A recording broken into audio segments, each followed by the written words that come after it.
모유 수유할 때 한약에 들은 뭐 성분들이 안 좋다는 얘기 막 이런 카더라 약간 오히려 모유의 양을 늘려주고 또 유방통이라고 해서 전몸살 이런 부분에 도움이 되는 약재가 녹용 참 좋은 약재기는 해요.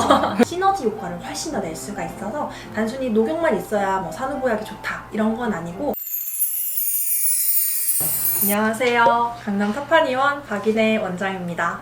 안녕하세요. 강남 타파니원 장정원 원장입니다. 오늘 어떤 주제로 좀 말씀해 주시려고 이렇게 오셨나요? 산후 관련된 다이어트 요거랑 또 산후에 나타날 수 있는 증상 혹은 뭐 예방할 수 있는 방법 또 치료법 이런 거에 대해서 좀 같이 얘기를 나눠보려고 합니다. 출산 전후에 생기는 증상이나 뭐 실제 환자들이 호소하는 내용들이 좀 어떤 게 있어요? 실제로 저희 산후 다이어트로 많이 내원을 하시기는 하는데요. 보통은 저희가 대표적으로 말씀 주시는 내용이 원래는 나는 이런 몸 아니었는데 이상하게 물만 먹어도 살찌는 체질로 바뀐 것 같다. 아니면 식단과 운동을 되게 열심히 해보셨는데도 이상하게 몸만 피곤하고 체중은 그대로인 것 같다 라고도 많이 얘기를 해주세요. 그래서 걱정하시는 부분들이 지금도 이런데 내가 식단을 또 하게 되고 다이어트를 하게 되면 더 힘들어지지 않을까요? 걱정하시게 되는 건데요. 저희가 보통은 출산 후에 충분한 시간이 흘렀는데도 지속적으로 계속 뭔가 체중이 빠지지 않고 이상하다 하면 그때는 정말 치료가 필요하다라고 생각을 하고 산후 한약 다이어트를 진행하게 됩니다. 근데 아시겠지만 산후 한약 다이어트는 일반 다이어트랑은 좀 개념이 달라요. 저희가 극단적으로도 할 수 있는 뭐 미용 목적이 아니라 실제로 산후에 겪을 수 있는 다양한 증상들이나 뭐 부종, 컨디션까지 같이 고려하기 때문에 이런 게 다 복합적으로 고려해서 저희가 다이어트 한약을 진행하게 됩니다. 또 출산 자체가 엄청난 에너지 소모이기 때문에 막 회복이 잘 되지 않으면 막 땀이 계속 나는 증상도 생길 수 있습니다. 환자분들 흔히 말씀하시는 게 침대에 누워만 있는데도 베개가 다 젖을 정도로 막 땀이 나요. 아니면 산후조리원에서부터 지금까지 땀 계속 안 멈춰요. 뭐 이렇게 말씀하시는 분들도 있어요. 산후로 아직 몸이 회복되지 않았는데 진해까지 계속 빠져나가게 된다면 몸은 더 힘들어지겠죠. 그래서 면역력도 같이 떨어지기가 쉬워서 뭐 산후 소양증이나 방광염 같은 증상에도 자주 이완되기가 쉽습니다. 저도 이제 와이프가 출산한 지 한 달 정도밖에 안 돼가지고 네. 되게 궁금했던 건데 와이프가 약간 좀 계속 춥다고 하더라고요. 더워서 에어컨을 켰는데도 불구하고 네. 이거는 좀 어떠한 증상인가요? 네, 이런 부분은 산후풍이랑 관련이 있는 부분이긴 해요. 저희가 풍이 한자로 이제 바람풍이거든요. 네. 바람만 들어도 좀 시큰거리고 뭔가 춥고 으슬으슬 거린다라고 많이들 말씀을 해주시고요. 실제로 이제 릴렉신 호르몬이라고 하는 게 있는데 그게 관절과 인대를 좀 이완시키기 때문에 그게 제대로 회복되지 않으면 시큰거리는 증상이 나타날 수가 있고요. 한의학에서는 3-7일이라고 해서 21일 그러니까 초기 3주 동안은 외부인의 출입까지 금지할 정도로 절대 안정을 취해야 된다고 많이 말씀을 드려요. 이때 산후 관리를 제대로 하시지 않으면 지금은 괜찮다고 하더라도 나중에 왜 이렇게 힘들지? 관절이 너무 쑤시고 아프고 이렇게 표현을 하시게 되고 또 실제로 육아하시면서 손목도 많이 쓰시게 되잖아요. 이게 앞으로 악화될 일들만 너무 많이 있는 거라서 웬만하면 초기에 좀 같이 관리를 해주시는 게 좋다고 말씀드리고 있어요. 되게 낳고 네. 탈모가 좀 오더라고요, 와이프가. 네. 이제 누구한테나 좀 약간 있는 건지 그런 건. 보통은 임신 기간에는 호르몬이 계속 분비되니까 탈모가 잘 생기지 않다가 환자들 흔히 하는 말씀으로 이제 100일 이후에 막 우수수수 빠져요 하는데 3개월에서 6개월까지는 빠지기가 쉽기는 한데 그 이상 계속 빠지게 된다? 이러면 좀 치료가 필요한 부분이기는 합니다. 하루에 탈모 많이 오잖아요. 그런 거 어떻게 맞아요. 좀 해야 되나요? 산후 탈모가 사실 100일 후부터 급격하게 이제 시작이 되는데요. 산후 3개월에서 6개월 정도까지는 정상 과정이에요. 왜냐하면 임신 중에 호르몬 때문에 이렇게 탈모가 일어나지 않는데 만약에 6개월 그 이상의 충분한 시간이 흘렀는데도 탈모가 온다? 그럼 그땐 진짜 치료를 받으시는 게 맞아요.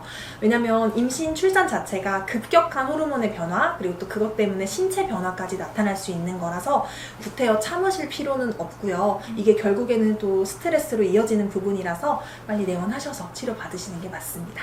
그러면 약간 좀 탈모에 좀 예방되는 막 음식이나 그런 건 없을까요? 저는 콩 많이 추천을 드리고 있어요. 콩 자체가 여성 에스트로겐이에요. 대표적인 식물 여성 에스트로겐이라서 뭐 콩, 두유, 이런 두부, 이런 종류들은 조금 더 챙겨 드시라고 말씀드리고 있고 아시겠지만 그냥 규칙적으로 단백질 잘 챙겨 드시는 게 더 중요합니다. 산후풍이 그럼 어떤 건가요? 왜 생기는지 좀 약간 궁금하던데. 예나 지금이나 산후풍 혹은 산후 통증으로 참 고생하는 분들이 아직도 꽤 있습니다. 그래서 막 환자분들 말씀으로는 임신했을 때 뭐 차가운데 닿았던 그 부위만 시큰거리고 시려요. 특정 부위가 뭐 먹먹하고 감각이 없어요. 아니면 관절 마디마디가 너무 아파요. 이렇게 말씀하시는데 그것이 바로 이제 산후풍의 증상인데요. 왜 생기냐면 이제 크게 두 가지 이유를 꼽습니다. 첫 번째는 호르몬인데요. 출산 후기에는 이제 릴렉신이라고 하는 호르몬이 분비됩니다. 릴렉신이 뭐냐면 분만을 원활하게 하기 위해서 관절이 느슨해지는 건데 골반만 느슨해지는 게 아니라 온몸의 관절이 느슨해지기 때문에 조리가 잘 되지 않으면 가벼운 충격에도 쉽게 이제 손상을 받게 돼서 통증이 생기고요. 두 번째는 이제 너무 과도한 사용 때문에 또 통증이 유발됩니다. 육아나 뭐 가사일도 병행하시는 분도 계시고 또 수유 이런 걸 하시면서 통증이 많이 생기는데 이제 손이나 팔을 너무 많이 쓰게 되면 이제 관절에 또 무리가 가면서 통증으로 이어지는 경우가 많습니다. 조리원 가면은 여성분들 다 운다고 하더라고요. 산후우울증 왜 생기나요? 맞아요. 보통 산후우울증 며칠 동안은 이유 없이 눈물이 나기도 하고 또 짜증이 나기도 하고 잠도 안 오기도 하는데요. 이게 그 유명한 베이비 블루스, 산후우울감입니다. 이 우울감 증상은 사실 며칠 안에 혹은 몇 주 안에 개선되기도 하는데 몇 개월 이상 지속되기도 하죠. 맞습니다. 산후우울증으로 꽤 저희도 많이 오시는데요. 맞아요. 산후우울증은 사실은 이유가 되게 복합적이에요. 물론 신체 변화, 호르몬 변화가 있기도 하겠지만 실제 육아를 하시면서 충분한 수면을 취하지 못하기 때문에 더 극심하게 느껴지시는 경우도 많습니다. 또한 외부 활동이나 사회 활동을 좋아하셨던 분들이라면 당연히 더 와닿을 수밖에 없겠죠. 몸과 마음은 연결되어 있다고 하잖아요. 실제로 체력 자체가 문제가 되면 마음이 약해질 수도 있는 거고요. 그때 꼭 생각하셔야 될 게 산모가 건강하고 행복해야 아이도 마찬가지로 행복하다는 걸 조금 인지하시고 같이 치료해 가시면 될 것 같습니다. 산후에도 골든타임이 좀 있다고 하잖아요. 산후보약 복용 시기 좀 골든타임 어떻게 해야 되나요? 좀? 산후보약 언제 드셔야 되는지 궁금해하시는 환자분들이 생각보다 정말 많으세요. 산후보약은 말 그대로 산후에 나타날 수 있는 증상을 예방하는 차원에서 드시는 것이기 때문에 현재 아무 증상이 없더라도 출산 전에 미리 내원하셔서 진료를 받아보시고 출산 직후 바로 복용하시는 걸 추천을 드리는데요. 만약에 내가 복용 시기를 놓쳐서 혹여나 조리가 잘 안 돼서 이미 산후풍 증상이 왔다고 해도 이제 언제든지 치료는 가능합니다. 그때는 예방 차원보다는 현재 불편한 증상에 조금 초점을 맞춰서 치료와 처방이 들어가게 되니까 너무 걱정하지 않으셔도 괜찮습니다. 좀 종류와 좀 약간 효과가 좀 어떤 게 있을까요? 산후보약이라고 하면 기력 보충을 위한 약이라고만 생각을 하시기 쉬운데요. 산후에 노출될 수 있는 질환들을 치료하기 위한 그런 치료약이라고 생각하시는 개념이 맞습니다.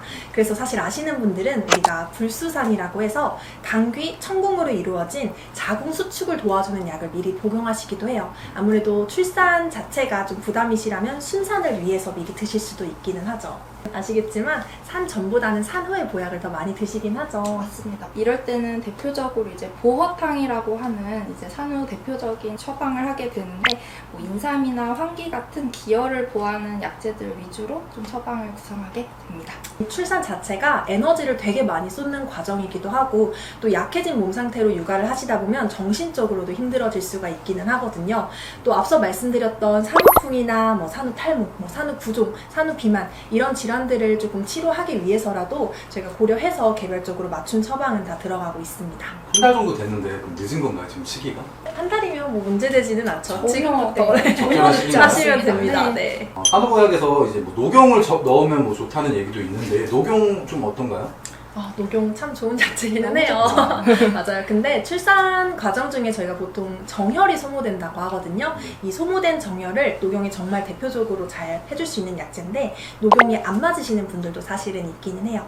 뭐 예를 들어 열이 너무 많으신 분이라던가 혈압이 높으신 분들은 녹용 자체가 오히려 부작용을 만들어낼 수 있기 때문에 저희가 이런 부분은 좀 조심해서 쓰고 있기는 하고요. 또 녹용만 사용하는 건 아니고 녹용에다가 뭐 다른 가감할 수 있는 약재들을 쓰게 되면 시너지 효과를 훨씬 더 낼 수가 있어서 단순히 녹용만 있어야 뭐 산후보약이 좋다 이런 건 아니고 산후보약에 녹용을 넣었을 때 혹은 또 다른 약재가 있을 때 좀 더 다른 효과를 낼 수 있겠구나 이 정도 인지해 주시면 훨씬 좋을 것 같습니다.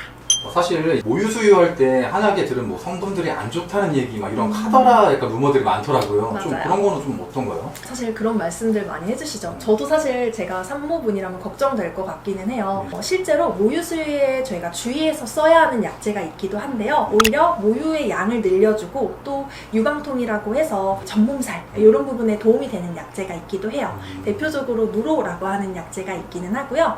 제가 걱정하실까 봐 항상 논문 결과를 많이 말씀을 드리게 되는데, 논문을 보게 되면 한약 성분이 모유로 이렇게 추출되는 경우는 거의 없거나 있다고 해도 진짜 극소량이라고 밝혀졌어요. 그런데도 혹시 우리가 이제 만에 하나라고 하는 게 있잖아요. 모유 수유 중이다 라고 하시면 제가 웬만하면 정말 최대한 안전하고 순한 약재들로만 정말 약하게 구성해서 쓰고 있습니다. 집에서 간단하게 좀 해볼 수 있는 산후 도움되는 이제 뭐 관리법, 꿀팁 같은 게 있을까요? 네, 한 3가지로 좀 추려서 설명을 드릴 수 있을 것 같은데요. 첫 번째는 좌욕과 조욕입니다.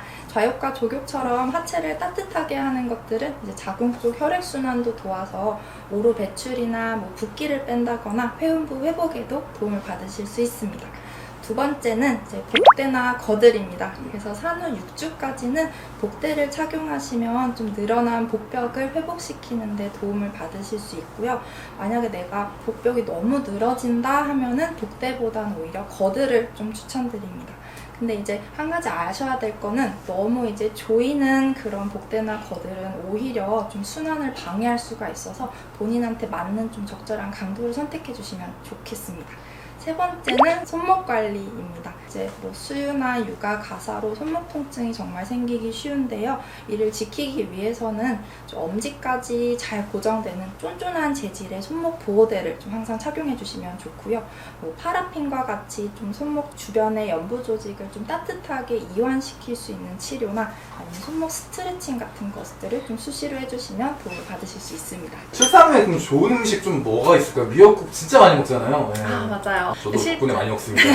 맞아요. 미역국이 실제로 정말 좋은 음식이기는 해요. 네. 칼슘도 풍부하고 또 비만이나 부종 예방에도 가능은 한데, 특히 저희가 미역국이 왜 좋다고 말씀드리냐면, 미역에는 요오드라고 하는 성분이 풍부한데요. 출산 후에는 갑상선 호르몬이 급격하게 저하되기 때문에 이 요오드가 갑상선 호르몬의 재료예요.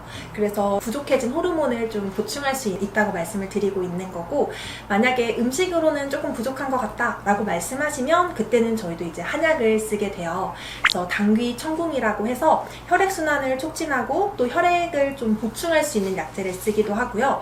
우리가 황기라고 하는 약재가 있잖아요. 이거는 사실 기운을 올리기도 하는데 붓기를 빼기도 해요. 그래서 대표적으로 산후 보약에 쓰이는 약재거든요. 그래서 뭐 당귀, 청궁, 황기, 뭐 녹용 이런 것들이 좀 많이 사용이 되기는 합니다.